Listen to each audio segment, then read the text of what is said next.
Hi Pop-Tarts. Let's make s'mores whoopie pies.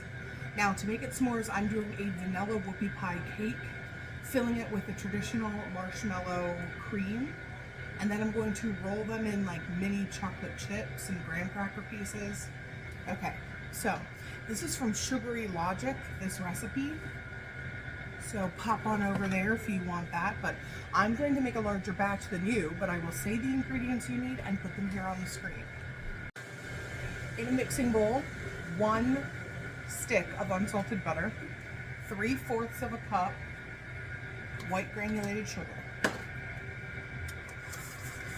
And we want to beat those until they are nice and light and creamy. You need 1 egg,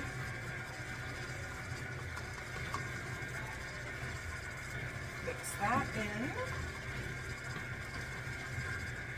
1 teaspoon of baking soda, very few ingredients in this, which I love, 2 teaspoons of vanilla extract. My mind is slow today.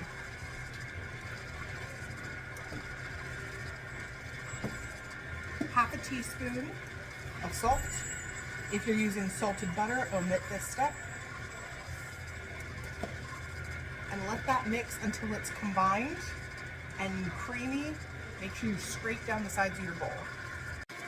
The final 2 ingredients I like to have ready and alternate. You need 2 1/4 cups all-purpose flour and 1 cup of buttermilk. If you don't have buttermilk, there is buttermilk powder you can get that you mix with water, or take a cup of 2% or whole milk and add either a tablespoon of lemon juice or of vinegar. Let it sit for 5 minutes and boom. All right, so I'm gonna put a little bit of the buttermilk in, the last of my flour, and that's it. But we want to keep this simple so all the flavors sing. Now it's going to make a nice scoop of batter. Now how many this makes? About 7 whoopie pies, I would say probably about that big. You can make as many as you want. You can make these mini, you can make them giant. That's going to depend how many you get. I use like a medium scoop and then add a little bit to it because I like them to be a nice size, but I don't want them to be too big because we're going to fill it with something sweet. And all right. So put these on parchment. I would line your trays with parchment. They're gonna come off super clean then. And I will show you what that looks like. All right, let me show you all what the batter looks like because I know we like to know what it looks like at every stage. I do too.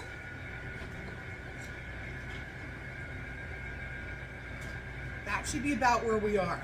Because if it's too thin, it's just gonna spread. If it's too thick, it's not gonna spread at all, and then you have like little tiny mounds. Which is okay if that's what you want, but it's got to move a little bit. Okay, now I'm going to get them on the trays. Here they are. I like to leave a good amount of space in between them. They're going to spread a little when you put them on, but then I'm going to give them room to bake. I'm going to put these in 350-degree oven. I'll let you know how long, because I want to test them and make sure I have a good time. This is 10 minutes at 350. And they feel like nice and springing back. Look, they're just getting golden brown around the edge. So I would do 10 minutes at 350. Let's pull these out and let them cool. All right, here are the whoopie pie cakes.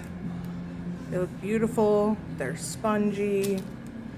So I'm gonna show you what we're gonna do. I've got my marshmallow buttercream here, which I will drop the recipe on the screen right here for you. So we did a little bit. I'm gonna put some graham cracker crumbs in the center and put a little bit more buttercream over it just to seal it. I'm gonna put that on the other side. So now we've got this, and I'm gonna roll the edges in mini chocolate chips. And then we will put it all together and see how it looks. And there it is, the s'mores whoopie pie. So go light on the icing on the bottom since you're gonna put some on the top as well. That way when it comes together, it's that perfect amount. I even left the center hollow, as you saw, but there it is. All your s'mores goodness.